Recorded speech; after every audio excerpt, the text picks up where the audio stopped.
já dar início a essa entrevista. Ela vai falar também, né, com chave de ouro, como fez na live, que a gente pôde acompanhar um pouco, e a gente não pode ficar direto, mas a gente dá um pulo e assiste um pouquinho, né, as suas prestações de contas, né, das últimas atividades do mandato de Luma, que inclusive você, Luma Menezes, é um espelho para a juventude de qualquer cidade, um exemplo para essa garotada, essa rapaziada, meninada, que gosta de levar a sério política.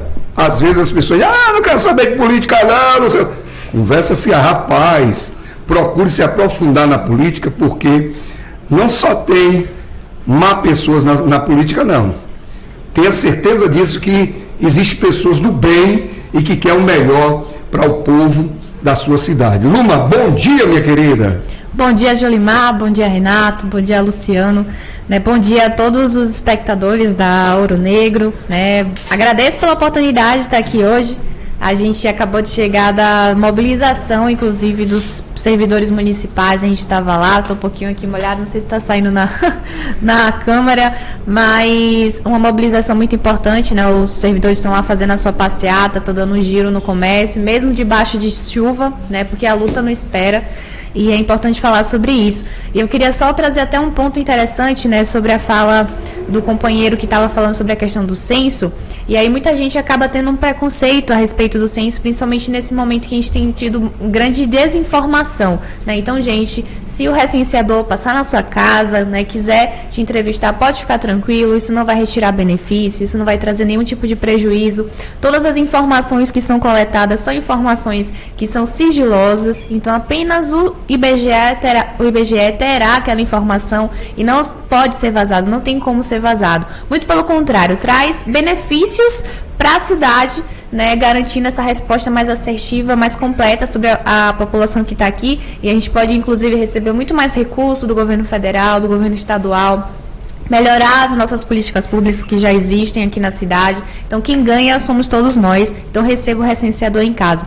E agradeço, Jolimar, pela referência que você fez, né, a respeito da juventude, principalmente. Então, a gente tem buscado fazer um mandato que seja realmente participativo. Ontem foi nossa live de prestação de contas, né, finalizando 2022. A gente gosta de fazer isso constantemente para dialogar com as pessoas, né, receber dúvidas, né, responder questionamentos e poder estar ali dando para o eleitor aquilo que ele espera, né, que é justamente mais transparência das atuações daqueles que são nossos representantes, e é isso que a gente busca fazer.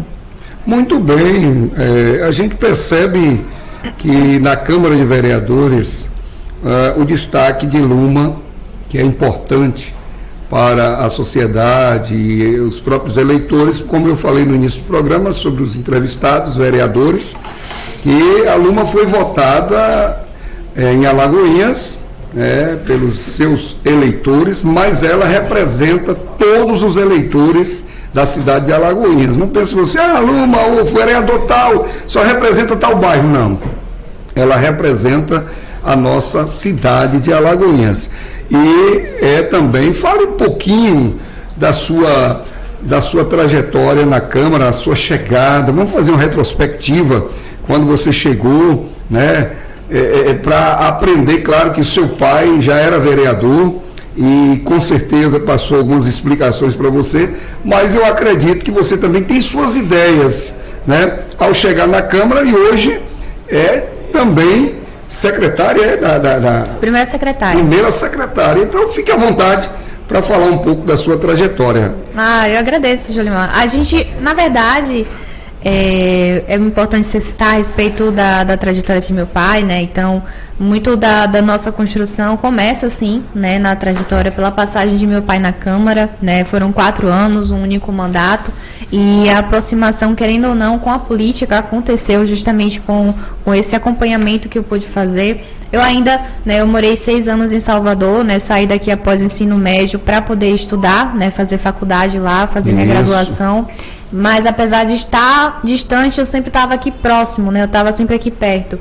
Então eu acompanhava o mandato, participava das ações do mandato, né? Interagia, contribuía, né? Então, foi muito bacana e foi muito importante, inclusive, para criar esse senso de cidadania, né? Que é muito importante também. Então, muitas vezes as pessoas falam, você até citou isso, eu não gosto de política, eu não quero me envolver com política, a política é um lugar ruim, mas só que não, né? A gente precisa estar envolvido, a gente precisa entender de política, a gente precisa estar atento às questões da política, porque é nela que é decidido o nosso futuro, né? Então, se a gente se afasta e a gente não participa, a gente deixa que a decisão esteja na mão de outras pessoas e que a gente não tenha nenhum tipo de contribuição nesse sentido. Isso, exatamente. Então, foi a partir desse contato, a partir dessa trajetória, que o interesse de participar, né, de ser mais ativa, foi crescendo. E aí eu participei de programas, né, de atividades, de instituições que fomentavam, inclusive, a respeito da educação política, né, da capacitação, da necessidade de termos uma política cada vez mais qualitativa, né, uma política que realmente pense e trate política pública, por exemplo, a partir de dados, de evidências, né, e não apenas do achismo. Então é muito importante que a gente tenha cada vez mais essa conscientização, porque se a gente tem uma política pública baseada nisso, a gente consegue ser mais assertivo, né, entender a realidade de fato da demanda, do problema público que existe, qual é a real solução que a gente pode estar discutindo e dialogando para chegar, né, no que contemple de fato a resolução daquele problema, e a gente faz justamente essa caminhada. Então, me graduei, né, me formei na Universidade Federal da Bahia, né, me formei em administração e no bacharelado interdisciplinar de humanidades. Foi, inclusive, nesse ambiente universitário que também contribuiu muito para essa minha formação, né. Foi já na universidade que eu me interessei também por administração pública, que me interessei por entender sobre orçamento, entender a importância do orçamento e para todo mundo ter noção, né. Não tem como a gente tratar de saúde, de educação, saneamento, infraestrutura no município sem orçamento para isso. Né? Acabamos de passar pelo mês de dezembro, onde a lei orçamentária foi discutida para 2023 e é o momento ideal, o momento principal das discussões da Câmara.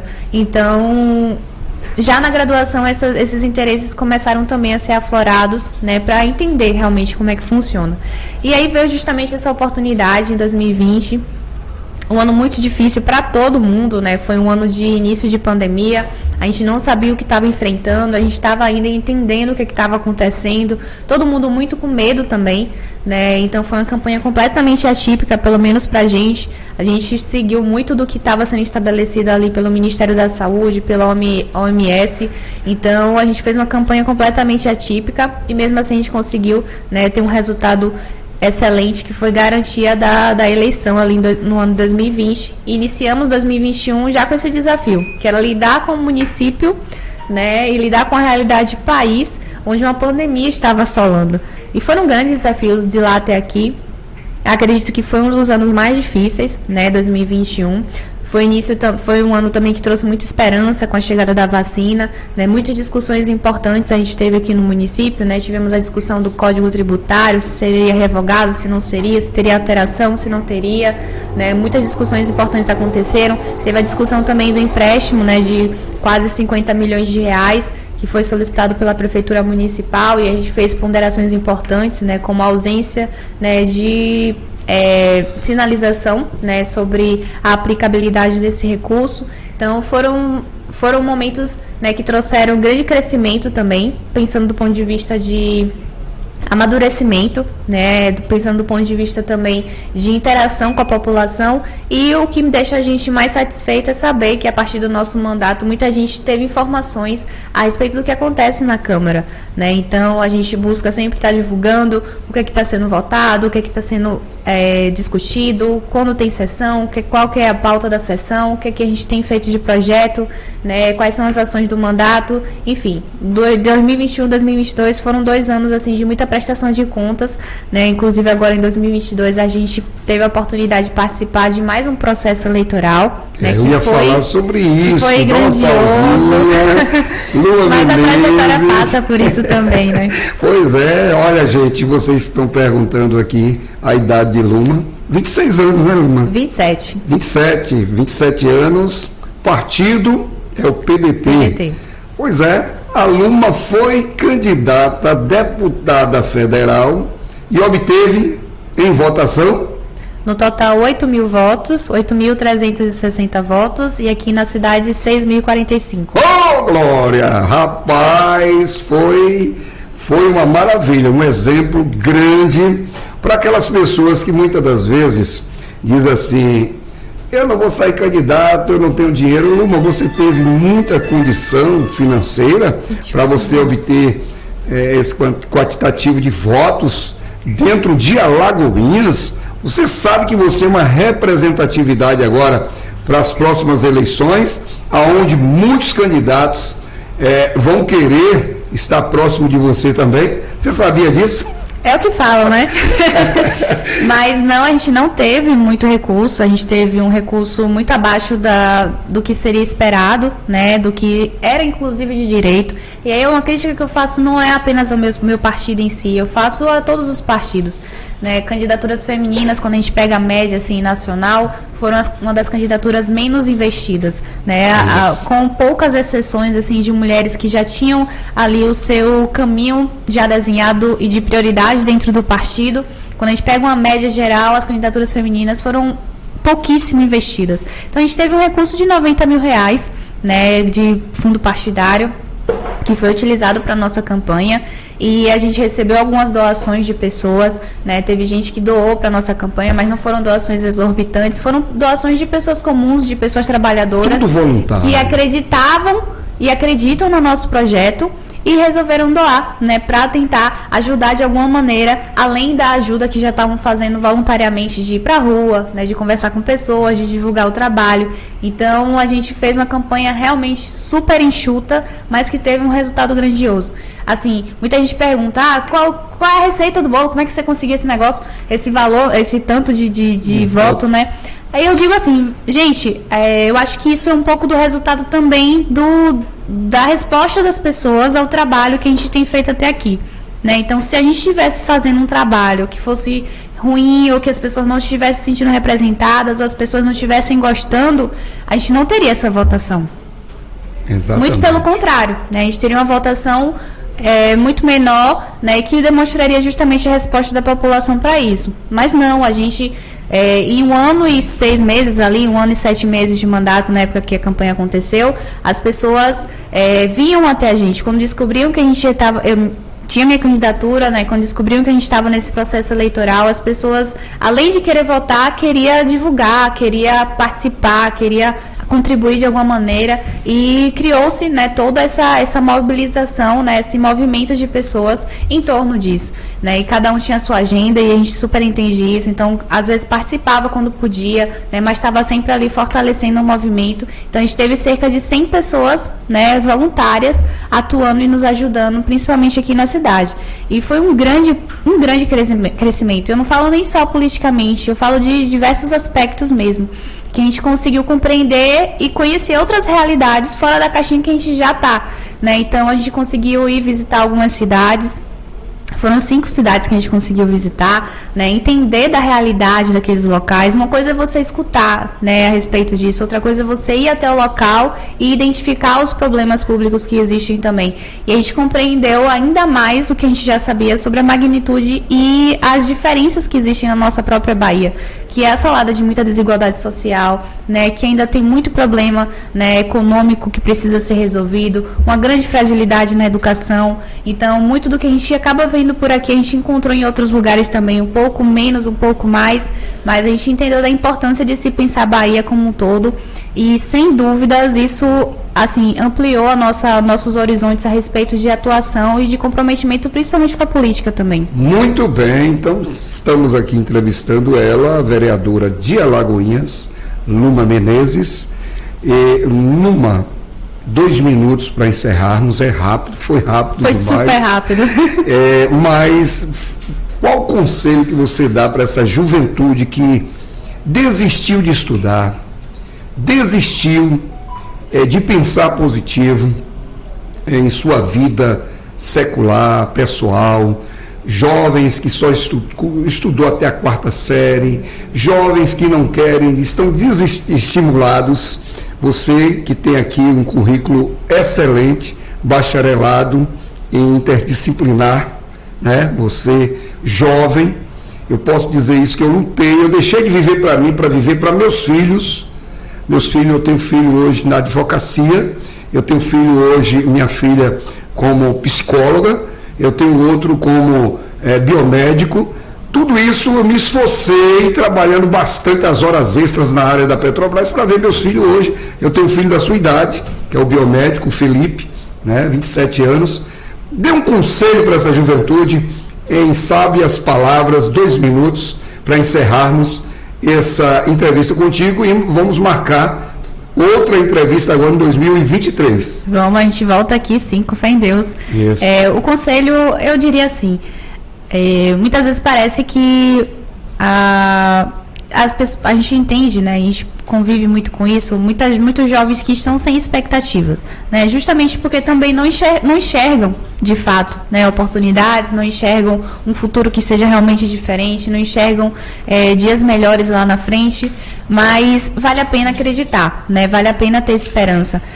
Eu falo e gosto de falar muito sobre como a educação foi importante na minha vida, né? Que foi a partir da educação que eu consegui, né, chegar onde a gente conseguiu chegar hoje, né? Então, lógico, eu tive uma outra realidade, né? Eu tive oportunidades e é importante que a gente fale sobre isso também, sobre a realidade de oportunizar a nossa juventude, né? Para que ela consiga estudar, que ela consiga trabalhar, que ela consiga alcançar os objetivos dela, mas que é importante demais a gente ter essa força de vontade também. Eu sei que força de vontade não é a única coisa que precisa, não é a única coisa que muda tudo, mas é um caminho, é um pontapé inicial para a gente continuar caminhando e não desistir do futuro, né? E vale muito a pena. Quando a gente chega lá na frente, que olha para trás e vê que a gente soube aproveitar as oportunidades que surgiram, que a gente soube mergulhar, né, e se dedicar naquilo que era realmente importante, como o estudo, como o trabalho, a gente olha para trás e vê que fez uma trajetória que foi importante, principalmente para nossos pais, né? Eu acho assim,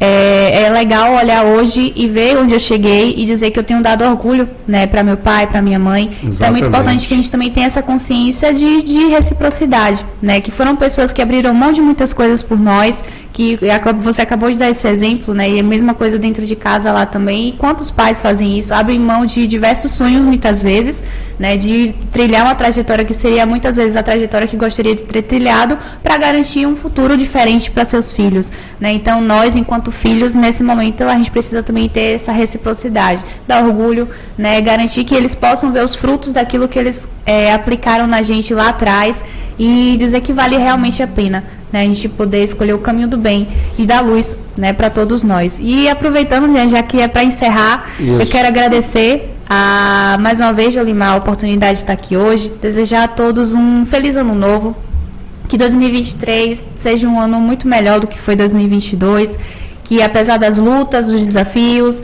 né, das dificuldades que podem ser apresentadas, que a gente saiba aproveitar esses momentos também para poder crescer, para poder amadurecer, para poder termos dias melhores e que tenhamos esperança de que, de fato, as coisas podem melhorar com muito mais justiça social, com muito mais respeito à diversidade e que 2023 nos traga boas notícias e bons momentos, com fé em Deus. Que Deus abençoe. Muito bem, falamos aqui com ela, Luma Menezes. Muito obrigado, Luma, por estar aqui conosco e já estamos chegando aos instantes finais do programa Tribuna Popular, prometendo a você voltar amanhã às 9 horas, vocês poderão nos acompanhar, tá certo? Muito obrigado aos internautas, a vocês aí ligados nas ondas sonoras da Rádio Ouro Negro FM, muito obrigado mesmo, e vem aí o programa Perfil com ela, Janaína, rapaz, ela vem trazendo o seu programa, essa garota aí, tá certo? Vamos acompanhar, é como o Renato diz, é forte.